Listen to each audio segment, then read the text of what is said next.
A Fox News alert, another American journalist beheaded by ISIS, and this morning President Obama is speaking out for the first time in Estonia. It's not only that we're going to be bringing to justice those who perpetrated this terrible crime against these two fine young men. More broadly, the United States will continue to lead.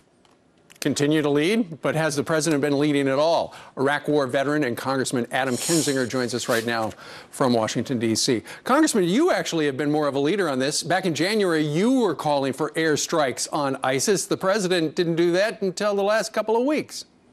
No, you know, this has been growing for a very long time. There's still, I think, parts of the administration that like to act as if this is something brand new, that, you know, with the beheading of James Foley, it's the first time we've heard about this. This has been going on for a long time. In fact, the Iraqi government asked Washington for some help in trying to resist this resurgence a year ago. And we saw in January when what appeared to be al-Qaeda but actually ended up being ISIS marched into Fallujah and raised the black flag over Fallujah. That was the time to stop them. There were 1,500 of them then. Today we're in the 20,000, 30,000 range, including 1,500 foreign fighters. And guess what? If we don't do anything major now, it's going to double and triple in the near future. Absolutely. The president last week, and I'm sure your jaw dropped, just as many did, when he said, we don't have a strategy when it comes to ISIS. Well, this morning he essentially said, well, we do have a strategy. It's to destroy ISIS. And then he continued on for a little while, and then he said, well, actually, the goal is to manage ISIS. Which is it? Is it destroy or manage? Can you do both?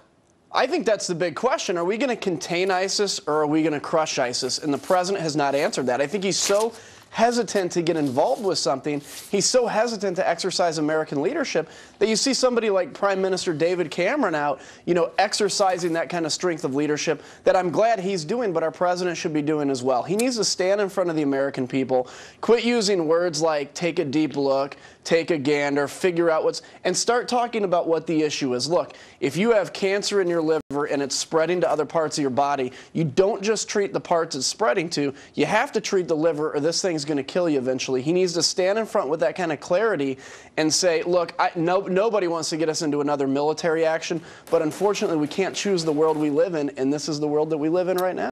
And to your point about that clarity and the president's leadership, we had on this program the Vaughn family. They lost their son, who was in SEAL Team 6 a while back. They're furious at the president. They say he should resign because of, among other things, this. Listen.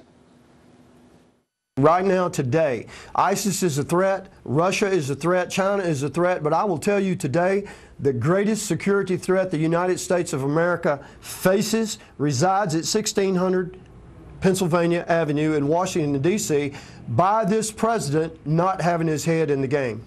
So they say the president not focused. Well, I don't think the president is focused, and of course my heart goes out to that family. I think he's more focused on what he wants to do domestically.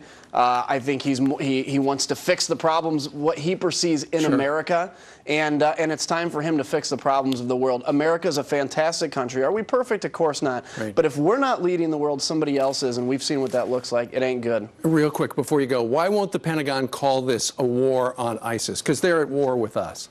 Look, the Pentagon has to answer to the president, and I think they've been very clear that we need to go into Syria as close as they can be, but ultimately they have to answer to the president. The president doesn't call it a war, they won't either. He is the commander-in-chief. All right. That's right. Adam Kinzinger, a vet, we thank you very much for joining us live.